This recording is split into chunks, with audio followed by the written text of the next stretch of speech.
Hi, I'm Aimee. I'm an alcoholic. And I have been through the Big Book Step Study process that qualifies me to speak at this meeting. And I work with a sponsor, and I have a higher power today. And I forget all the rest, but the point is I'm qualified to speak today, so thanks for having me here. Can you just move the microphone closer? Oh, can you hear me now? Okay. It's funny because I have a very loud voice in general. It's the background music. Yeah. So thank you again for having me speak. And Christine's like, do you want to know what step we're on? And I was like, no. I never like to know what step I'm on because I just say a little prayer, and what comes out of my mouth is, I guess, what God wants me to say for the day. So I just ask God for the words. Although when it was the sex inventory, a part of step 4, I was like, oh, geez. So, and then I was thinking, like, why do I do that, and why do so many people do that as well? Generalization, right?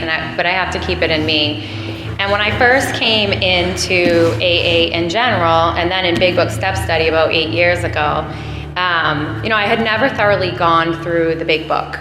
I was a lunatic at 8 years sober, so I can still have a crazy mind for sure, but I was ready to jump out a window, maybe only the first floor window, but it didn't matter. I was not doing well mentally, so I was not drinking or doing any drugs, obviously, but I was all up in my own head and my own mind, and this process, I can't say enough about it. It has really changed my life and continues to change my life based on my willingness to work it, I should say. I'll just kind of qualify for a minute. I started drinking when I was like 16, and I loved alcohol from the start. It didn't matter what it was. It just took me out of myself. I wasn't insecure. I wasn't worried about what anybody else thought of me. I just felt like I was the best dancer, the funniest person. I was basically like a rock star. But ultimately, that wasn't the truth, which I found through this process. I was self-centered. I was selfish. I was a mean girl. I would rally people around to gossip about others so that I would feel more secure about myself. I didn't want to live. I didn't have coping skills. I was downright just a mess, really. And I couldn't see it. Everyone around me could. I lost a lot of friends before the process. And you know what? That's fine today, actually, because everyone that's in my life should be there. I don't have drama and negativity, and I like to keep it that way. And that's all just the blessings of having a higher power and having this program. So with that being said, on to the sex portion of step 4. Like I was saying, when I came in and this topic came up, I literally thought I was so sick in the mind that we were going to be going around the room and talking about sex and our positions and how many people we slept with and all of this insanity. And I was like, wow, I better have some really great stories because I don't want to look like I don't know what I'm doing in the bedroom. So, but that wasn't the case, thank goodness. And I'm not judging anyone, whatever people want to do. And the thing is, like, for me, like, sex shouldn't be like the scary word that comes up. I have a son that's almost like 8. I'm gonna have to explain that to him in the future, and it's just like human nature. Everybody does it. Humans, animals. I saw ladybugs, outside. I caught it on camera. The point is, I almost called National Geographic, to be honest, because I was like, I'm probably the only one seeing these 2 ladybugs getting it on top of my compost bin. So I recorded it, but it shouldn't be something that is like taboo to talk about. But what really jumped out at me today was like, where had we been selfish, dishonest, or inconsiderate? Whom had we hurt?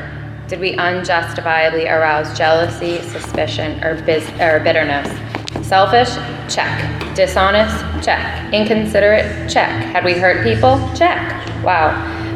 Did I arouse jealousy, suspicion, or bitterness? Check, check, check. I mean, I could go on. Were we at fault? Check again.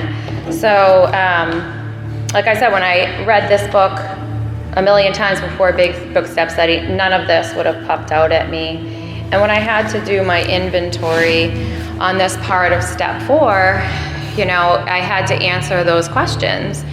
And what were my motives behind, having sex with another individual, flirting, fantasizing? They were all not great motives. I should say I'm not proud to admit, but it's part of my story and I don't mind now. I cheated on partners that I was with, and I was, on the other end of that, my behavior was, I was looking for love in all the wrong places. So I equated sex and love together. And now I know through going through this process and doing other work that, yes, like sex and love do go together, but they can be separate as well. And I have love for people that I'm not intimate with in that way, right? Now I'm intimate with my female friends and my family and even like coworkers that I build relationships with, right? So I can have an intimacy that's like a verbal connection, a holding connection. To me, I could see that the way that I was behaving, was hurting others. And I can still, unfortunately, do that today, right? I am married, and good thing my husband's not in the program, so he won't be listening to this recording, but I can withhold affection today, right? So if I'm angry or I have a resentment towards him, maybe I'm not going to give him a kiss. Maybe I'm not going to give him a hug. Maybe I'm not going to be open to some sort of conversation that's more of like an intimate nature that would help bond the two of us together in a verbal sense, right? And that's not good behavior.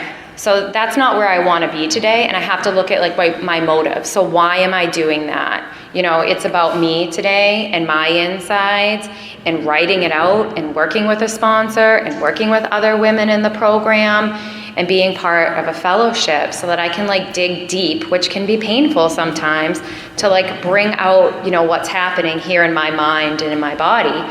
I mean, I will say that my mind and body are very connected. So when I have tightness of chest, or I feel like I have a bellyache, or I get a lower back pain, I know now that something's going on.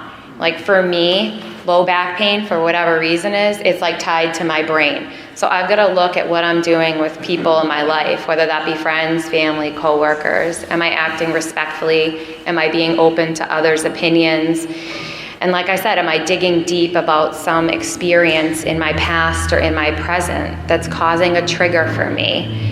I'm at a part of my life, and I'm also working another program too, where I'm seeing things much differently, going all the way back to childhood and kind of working through areas there. So the way I behave and the way I've been shaped as a human and as a woman, and how I have been told to act in the past and utilize my body in ways that I didn't feel comfortable, is coming out now in my early 40s. And that's okay, right? Because I can either choose to shut the door on that, or I can keep it open and have a little bit of vulnerability and some wound here and a little bit of heavy heart, and I can walk through it with other women that have been in the program and have similar experiences. I think regardless if it's this part of the inventory or any part of Big Book Step Study, that's what gives me the freedom to become a better human, a person, a woman, so that I can walk around with my head now held up like this instead of down like this, or brushing my hair in front of my face. I don't want to sound like self-centered here, but I'm proud to be the woman that I am today. Who I was like 13 plus years ago, I don't know who that person is. If I saw her on the street, I'd probably wave, and I'd feel a little bad for her. But, just like one last thing kind of about this inventory, it's like God alone can judge our sex situation or any situation. And I actually don't think God is really judging me. I think he or she, it evolves differently for me, depending on the day or the week, like what I need. He or she or nature, I'll just say he to make it easy, but he's not judging me. He's trying to help me. And he's putting people in my life to go through these circumstances and for me to, again, like move through them and walk through this. It's a lot, as it says here, to like swallow and digest like the chunks of truth about ourselves. And it really is. I mean, that's why there's not 1 million people crammed into this room, right? I mean, I don't know off the top of my head what the statistics are, but maybe it's like 1 in 5, 1 in 10 people, right, are alcoholics. But then our rooms would be completely full every day at every church all around the world. So it's a simple program, and I've heard that since I came in, but it's also you have to put work into it. So if I don't show up to meetings, I don't show up with my sponsor, I don't look at myself and my actions and my behavior and my thoughts, like, the program isn't going to work for me, right? And I'm only human, so I'm certainly not perfect at any of this. And my best today might look different with my best tomorrow. But all of the tools are in this book for me to utilize. And, I can't say enough about Big Book Step Study. So if you're like struggling, no matter what level of sobriety or years you have, you're new to the program, you're writing, you're reading, wherever you are, just keep going through the process, because this day today is better than any day that I could have had when I was out drinking, depressed, anxious, irritated, all of those words. So thanks for having me. All right.